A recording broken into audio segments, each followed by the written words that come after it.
Kata Imam Ghazali, kalau nu jeling tenan. Kenapa Imam Ghazali disebut Hujatul Islam? Sama nak kepen syukur itu gampang. Duit randuwe, utang wakeh, jatuh tempo, bojo wani, anak kecewa di bapak kowe, terus mentek ngamek kowe. Niku jari Imam Ghazali kena sekarang nikmat moro kuburan. Moro kuburan terus kamu berkeyakinan bahwa semua yang sudah mati itu sangat-sangat berkeinginan hidup meskipun hanya 1 jam. Wong sak donya mulai Nabi Adam nganti saiki kabeh berharap dihidupkan lagi meskipun 1 jam karena ingin membenahi kalimat tauhid la ilaha illallah. Lah kowe iku jek urip. Lah kowe iku jek urip. Berarti wong sak miliar-miliar sing wis mati iku iri mbek kowe. Mergo kok ijek urip. Nah, berarti terus kowe syukur ya Allah, apapun masalahnya di dunia saya ini hilang semua mergo kula ijek urip. Kula baleni malih. Dengan demikian kowe muni alhamdulillah aku fasih. Piye wae kowe iku duwe nikmat rupa-rupane urip yang sangat diingini oleh Firaun sekalipun, oleh Namrud, oleh Qarun, orang-orang miliarder dulu itu sangat berkeinginan sing jenenge urip. Lah kowe nyatane sakniki napa? Iki urip. Berarti ini luar biasa. Paham napa? Luar napa? Luar biasa. Ini tak warai ilmu tauhid itu. Terus nanti setiap saya ngaji setelah selesai sampean baca dijiwai. Sebab itu ketika orang kafir dimasukkan neraka itu sebenarnya Allah itu hanya bilang gini, wakilat usyrakaakum fada'auhum falam yastajibu lahum wa ra'awul adab. Tidak apa-apa, kamu sekarang masuk neraka, kamu tidak menuhankan saya. Kamu minta tolong sama Tuhan kamu. Nah, ketika demikian kita pernah menuhankan yang paling ekstrim tentu menuhankan batu, menuhankan dewa-dewi. Atau mungkin Tuhan di bawah itu ya kita menuhankan uang, menuhankan sebab, menuhankan jabatan macam-macam sehingga mengalahkan Tuhan sejati Allah. Terus mereka minta Tuhan-Tuhan itu supaya menolong. Walhasil akhir cerita itu wadolla anhum ma kanu yaftarun wadolla ankum ma kuntum tasubun wadolla anhum ma kanu yaftarun itu di Quran diulang-ulang dengan beberapa redaksi. Akhirnya hilang apa yang kalian kira ada. Oke, akhirnya hilang apa yang kira kalian ada. Misalnya kita mengatakan bahwa hidup itu harus makan, harus minum. Ternyata nanti di akhirat tanpa makan, tanpa minum orang hidup. Makanya itu hebatnya ulama, hebatnya ahli sunnah, hebatnya nabi. Nabi itu orang mukmin itu dilatih. Kalau lesu ya makan, kalau ngantuk ya tidur. Tapi kita diajari ada makhluk hidup yaitu malaikat yang tidak makan, tidak tidur. Paling tidak meskipun kita itu kalau nggak makan lemes, kita tetap tidak mengatakan tanpa makan makhluk pasti mati karena kita berkeyakinan diberi akidah ada makhluk yang namanya malaikat nggak makan nggak minum tapi hidup.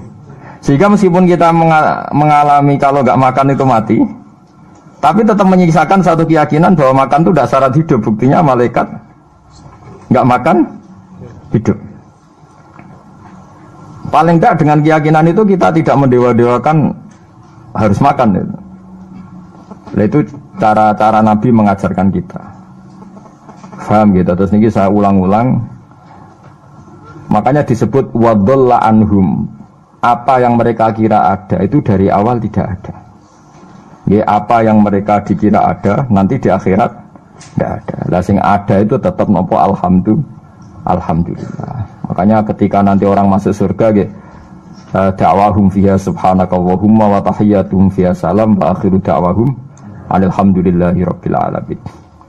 Ini penting kula aturaken. Terus sakjane salah niku ora dikepenak. Itu sebabnya kenapa orang yang kafir mulai cilik sampai tua ketika meh mati kok nglafadzna la ilaha illallah, satu kalimat ini akan menghapuskan kekafiran di masa lalu. Kenapa kok bisa hapus? Karena kekafiran yang masa lalu itu omong kosong semua. Ini omong kosong semua. Barang itu kalau hakikatnya kosong, hilang karena ada bukti memang tidak benar. Itu kan gampang untuk menghilang. Itu podo karo wong mending ini. 3 miliar ambek 3 miliar. Iku podo karo 5 rupiah. Bariku gremeng meneh. 1 triliun ambek 1 triliun podo karo 500 rupiah. Omongan gremeng itu kan ya wong edan itu kan.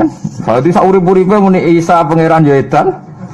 Muni liyane pangeran itu kan omongan ra penting semua. Meskipun yang disebut tuh miliar triliun tapi kan cara guru biji busak kan gampang dobong ae wong ndak. Tapi malaikat bagian katabah, bagian nulis, itu rawani ngobong la ilaha illallah, ben kualat tapi yang pengirannya. Makanya saya pastikan sekali sampean ngelafat la ilaha illallah itu benar, malaikat sing sentimen mbek sampean pun tidak bisa bakar itu. Kualat den. Paham juga maksudnya? Paham ya? Jadi jelas guys ini kenapa kalimat itu begitu dikjaya. Paham ya? Begitu dikjaya. Lah soal kita ngalami di zaman akhir. Orang lafatkan kalimat itu dianggap bid'ah, terus tukaran.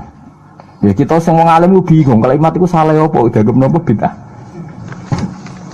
Wong kalimat disifati thayyibah, sing lafatno dihukumi nglakoni bid'ah. Lah sing diarani bid'ah ya ora trimo pisan, malah gawe hadis palsu. Fadilail wiridani malah palsu hadis. Sajane cara padha warase ngoten ora perlu debat bulet ngoten. Padha warase lannya kono nganggo kapasitas ulama, kita pakai kapasitas apa? Ulama, terus kita diskusi baik-baik. Di kula baleni malih nggih, kenapa kalimat thayyibah disebut kalimat baqiyah? Dalam istilah Quran wal baqiyatus sholihat. Baqiyah itu sesuatu sing abadi. As-sholihat itu sing layak, sing apik, sing selalu duwe eksistensi. Soleh maknane layak. Layak iku mergo wujud. Ya kalau baleni malah tak wari filsafat ilmu hakikat. Sing darani layak ku sitok mergo wujud. Nak barang ora wujud itu jenenge dilafatno tapi mboten layak.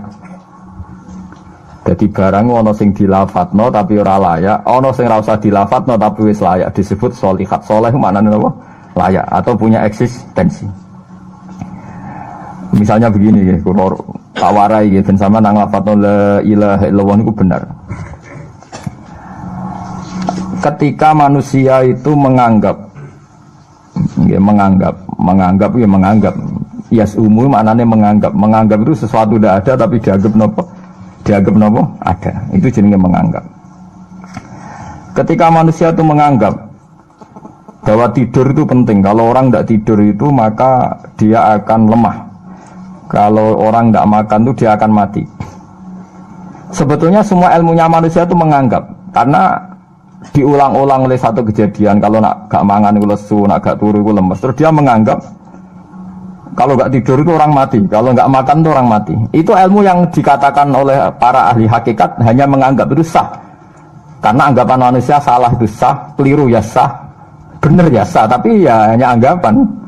Tapi dalam ilmunya Allah Ta'ala sing abadi, kehidupan itu tidak bersyarat makhluk itu harus makan, dan Allah bisa membuktikan itu lewat Allah menciptakan apa?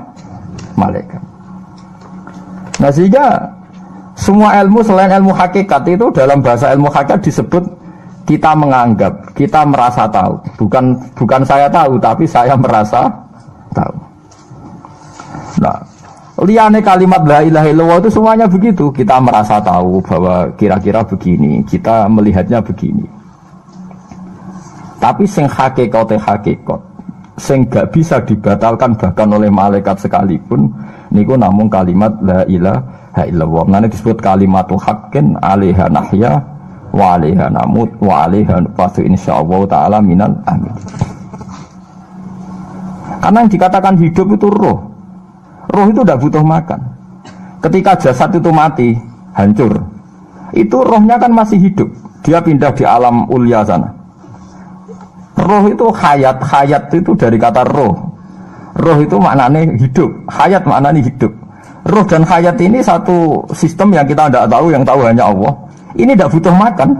Sing butuh makan, butuh utang, butuh bodoh itu jasad. Paham ya? Roh ora tau utang, ora tau gadekne BPKB, paham ya? Enggak melo-melo dia. Makanya ketika jasad kakean pola itu roh nyesal. Kok ngatasnamakan saya demi hidup sampai direwangi utang-utang wong, direwangi uripe bulet. Toh saya bisa hidup tanpa hutang. Lah iku manusia iku aneh. Makanya disebut alam rohaniin itu sudah. Nah, ketika kita mati itu kan yang mati itu jasad. Jasad itu mati, rohnya sowan Allah. Tapi kita secara bodoh mengatakan kita mati. Loh, yang mati itu siapa? Hanya jasad kita, roh kita tidak mati. Yang soal Allah itu roh kita. Tapi kita bilang kita mati. Ya berarti kita bilang kita mati ya kita mati. Menurut bahasa manusia kalau kita sudah tidak ambekan, tidak makan, tidak minum disebut kita nopo mati. Tapi alhamdulillah kita ini mukmin meskipun bahasakan kita mati terus bahasano mugi-mugi disepunten pangeran niki ruhe nembe sowan mugi-mugi diwelas. Intine dekne ramuni mati. Paham nggih? Mulane malaikat ngrungokno pidatone kiai sing lepas jenazah yo bingung. Perkarane dilepas niki pun mati, mboten saged napa-napa, ra iso njuk sepuro jenengan, ra iso salat, monggo kita salati. Iki sedongakno sakniki ruhe sowan pangeran mugi-mugi selamat. Jare mati, jare sowan. Sowan kan artinya mlaku-mlaku sowan kan. Nah, tapi misalnya mbok bahasano nganggo ilmu sing ekstrim kados kula, nganggo ilmu kelas berat kan malah diguyungake. Bahwa jasad ini mati, ini tidak penting karena jasad rohnya masih hidup. Maka kita tidak perlu nyolati mayit karena tidak pernah ada mayit karena rohnya masih hidup. Wah, kan dianggap edan bareng kan. Makanya sebaiknya orang ilmu hakikat itu tidak perlu jadi kiai, soalnya kayak kula jadi ulama tapi rasa jadi nopo. Ya, jadi kiai sampai anak sing ora paham detail-detailnya alam roh sampai alam nopo. Alam nopo? Jasad. Nah, itu keliru itu penting karena kalau tidak keliru itu tadi. Paham sih kalau maksudnya. Nah, itu disebut. Nah, kalau sama tanya, lalu roh itu gimana Gus? Ya nggak ada jawabannya. Wong Rasulullah saja yang orang paling pinter di dunia, orang paling tahu. Wa yasalunaka anir ruh kulir ruhu min amri rabbi. Roh itu urusannya pangeran. Makanya kalau sekarang sampean pertanyaannya gini. Waktu gale guyonane Siti Jenar. Siti Jenar itu ya ono pinter, ya ngawur tapi ono pinter. Dene iku ora tau salat. Sing salat ruhe jare. Dadi ora tau sujud, sing sujud jare ruhe. Yen darane wali songo iki goblok. Wali songo iki gobloke ra karuan jare Siti Jenar. Wong kon salat, bathuke nganti ngecap jare Siti Jenar. Lah nek sing ngecap bathuke sok ben fisik iku hancur, pas ketemu Allah seksine apa? Jare Siti Jenar ke jalan ketemu pintu. Kok jasad kita ini hancur. Misalnya kayak ngandalo batuk ngecap, jasad ini kan hancur. Sing mbok sowan pangeran rohem. Roh iku wis kon sujud ae ora usah awam. Lan akhire nak wae salat terus meneng ae jare wis salat. Sing ada teng pintu-pintu niku. Nah sing mung syariat terangno ora iso. Rata-rata kiai syariat kan ra pinter hakikat. Mau ngamuk ngono to, murtad kowe. Nah nek ngamuk to. Hasil wong syariat kan apa? Ngamuk. Ngamuk stresan rangno ngamuk. Ya akhirnya gak sambung kan. Tapi saya pastikan ajaran Kak Siti Jenar itu sesat. Sesatnya adalah wali-wali yang alim, termasuk wali songo yang alim itu bilang begini. Ketika bathuk kita dikokon sujud ning pangeran, kita sujud itu sebetulnya bukti bahwa fisik kita itu tunduk sama perintah roh. Karena roh kita sujud, roh ini menyuruh fisik kita juga ikut sujud. Jangan jadikan fisik ini rivalnya roh. Itu kita gobloknya Siti Jenar. Kalau roh kamu sujud, fisik kamu tidak sujud, namanya rivalitas. Berarti kalau di jisim, dua wadak sing ra nurut roh. Berarti rivalitas. Lalu jasad kamu itu sing mimpin sapa kok gak nurut. Lah ini mulane sing rodok-rodok Siti Jenar tobat mulai detik ini, Pak. Karena ya mboten tak jak mikir sampean, paham nggih. Jadi ini permainan ilmu kelas tinggi, paham nggih. Kayaknya gak tahu mikir toh. Lha diwarai kok ben kok alhamdulillah aku fase. Paham nggih. Paham nggih. Makanya andekan malaikat itu kok sujud ning Nabi Adam ketika Allah nyuruh, "Hei para malaikat, saya menciptakan manusia namanya Adam. Setelah jadi maka kamu sujudlah." Itu malaikat sujud. Sujudnya malaikat bukan karena nganggap Nabi Adam itu Tuhan atau makhluk yang istimewa, enggak, karena perintah Allah disuruh sujud. Malaikat enggak perlu tanya maknanya sujud ke Adam itu apa, enggak perlu, pokoknya karena Allah nyuruh ya sujud. Paham gitu? Setan pakai rasional, ngapain sujud Adam? Musuh bodoh-bodoh makhluk. Mulanya orang aliran sing sesat malah darani malaikat sama iblis itu tauhidnya tinggi iblis. Karena malaikat diuji disuruh sujud sama Adam, makhluk mau, terjebak dia sama permainan Tuhan. Jadi malaikat terjebak tes-tesannya pangeran. Iblis lebih pinter perkara nih ra gelem sujud. Berarti dekne mau gelem sujudnya namun kalian Allah. Lha kok wong sesat kok. Wong kok nganggur nganti ngono maksudnya mikire iso ngono. Mulane sing do diutang dosa luwih apik timbang sing dipikiran ngene iki, paham ya? Paham ya? Jadi malaikat terjebak permainan Tuhan, dites gak lulus ya. Itu ngeri kalau nuruti alin-alin ngoten. Yang benar adalah setan itu dianggap keliru.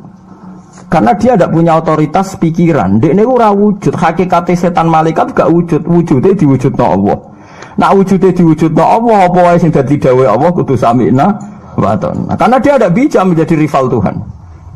Makanya kalau kita diperintah Allah langsung lakoni, gak usah gawe rivalitas. Mulai paribasane ke kon mangan wis wareng nek Allah ngutus mangan wis mangan ae. Nang kok wargen Gusti wis pokoke mangan. Nek ora mangan ya ora mangan, pokoke kon nurut. Lah itu kelirune Siti Jenar. Dia itu lupa bahwa dengan mengatakan jasadnya tidak perlu sujud. Mergo sok ben Siti hisab roh, dia bikin rivalitas antara roh dan jasad. Mula nate maca aliran Siti Jenar mulai yang versi Arab sampai versi tulisannya wong-wong bingung-bingung itu. Sing luwih bela Siti Jenar timbang Wali Songo.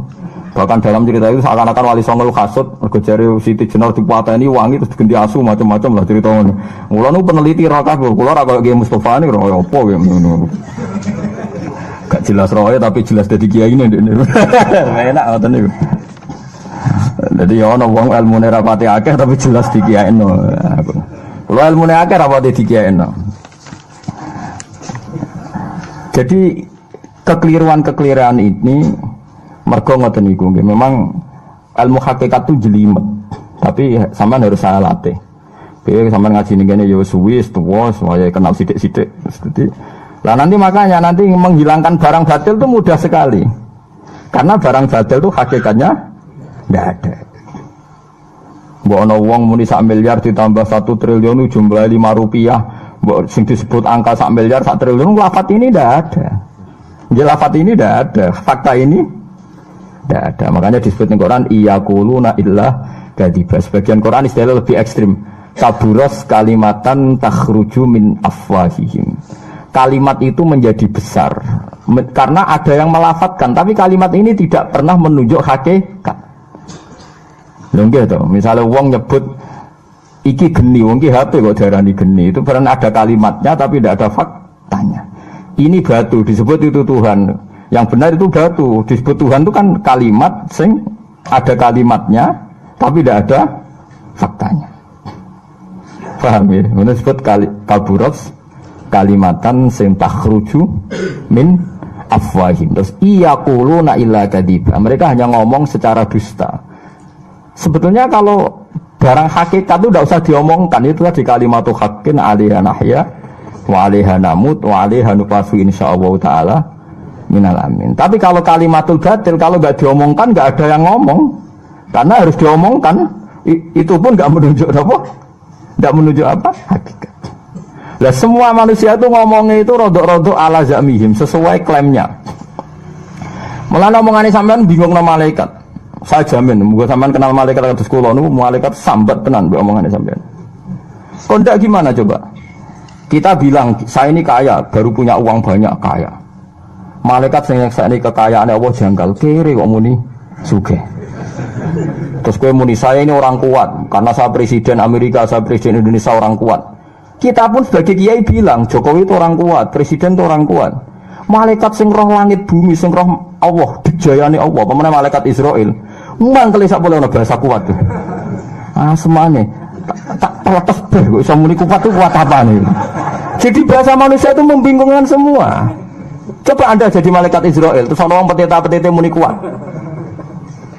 Kuat temen ning ndi tak pites setiap saat itu. Jadi bahasa manusia itu membingungkan semua. Makanya malaikat itu kuat dan uang ngomong gak jelas. Nah, makanya mereka nggak dianggap temannya malaikat. Karena tidak wali, dia tidak tahu ilmunya malaikat. Lah wali itu tidak pernah terjebak omongan itu. Disebut ala inna auliya Allah la khaufun alaihim. Walaupun sampai disebut nanti di antara khasih wali itu kalau meninggal tatanazzalu alaihimul malaikatu alla takhafu wa la tahzanu wa absyiru bil jannati allati kuntum Terus malaikat-malaikat yang di langit semuanya bilang pada wali ini, nahnu auliyaukum fil hayatid dunya wa fil akhirah. Saya ini mitra kamu, saya ini teman kamu, baik zaman kamu di dunia maupun di akhirat. Karena bahasanya wali dengan bahasa malaikat itu sama. Enggak pernah merasa kuat, enggak pernah merasa hebat, karena malaikat itu tahu yang hebat itu Allah, tahu betul dia. Apalagi temannya Israel tahu betul. Paham ya? Olah wali yang muniku bahasa disiga sambung. Disebut nahnu aulika, agak tahu tuh paham Quran kados kula. Lah mulane ngaji, wis kerepean lah pokoknya paham. Lah bahasa manusia enggak wali itu bingungkan malaikat karena tadi kita bilang presiden itu orang kuat. Ini orang kuat. Padahal malaikat yang bagian mitosnya Allah ini janggal, kuatnya nang ndi. Apalagi malaikat yang nyekseni alam malakut, alam ning langit. Ning sampean saiki wis sinau planet mawon lah. Planet Mars itu kayak gini, Platurus gini. Delok bumi planet paling kecil. Wong bumi planet paling kecil kok penduduknya paling kuat tuh piye kamu sih? Paham ya? Wes bumi paling kecil digoni wong miliatan. Terus untuk mau sepiro? Mau untuk kok terus kuat itu kuatnya nih? Nanti. Berarti sampai membahasakan orang kuat ya gak sido bener. Orang itu ilmuwan, orang paling pinter di dunia. Pinternya ning ndi? Misalnya yang ngerasa pinter karena ini bisa menemukan komputer, bisa menguasai sak dunia, peneliti, handal ngene-ngene jari malaikat. Umpama ke roh ilmu sak bumi ku roh Mars. Aku sing nata Mars, tukang jogo. Artinya umpama ke roh tenan bumi ku roh planet lain dan kehidupannya di sana. Umpamanya alam malakut, alam roh. Misalnya alam kematian itu butuh ilmu 99, alam dunia mau butuh sitok. Ngendikane Nabi bandingan ilmu dunia sampai akhirat itu 99 banding 1. 1 dibagi wong sak dunia.